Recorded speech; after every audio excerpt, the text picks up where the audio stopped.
When I was 27 years old, I was diagnosed with cancer, and it was so jolting. And I felt so isolated and alone, and I knew that I wanted to talk to other young people who were going through the same thing that I was experiencing. Friends of a friend knew somebody else who was young and living with cancer. And after a performance one evening, I met him. His name is Seth, and he was in his early 30s and living with lymphoma.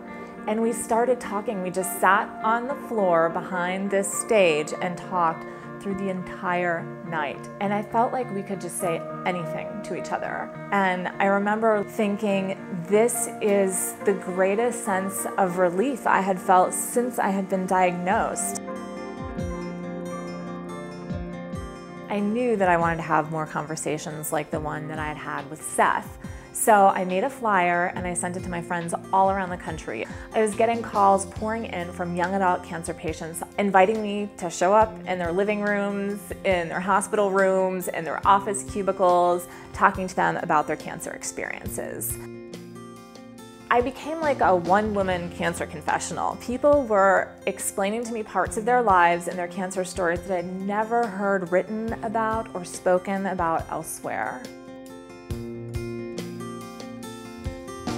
We talked about how do you find a boyfriend or a girlfriend when you have no hair? How do you cover a large gap on your resume? How do you find health insurance when you have a pre-existing condition? There were other memoirs out there that existed, but they were just about one person's experience. And I really kind of wanted to dig up the dirt and do some investigative reporting.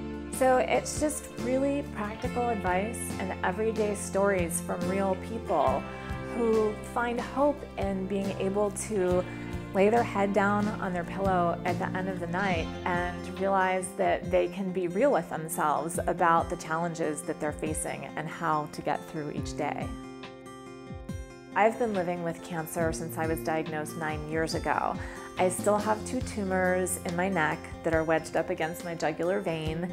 And living with cancer every day is tiresome and scary sometimes, and you need a good distraction. And my distraction came from communicating with other people and learning about how they dealt with this experience too. This is really what's gotten me through, and through the process of writing it, I've been able to help other people too.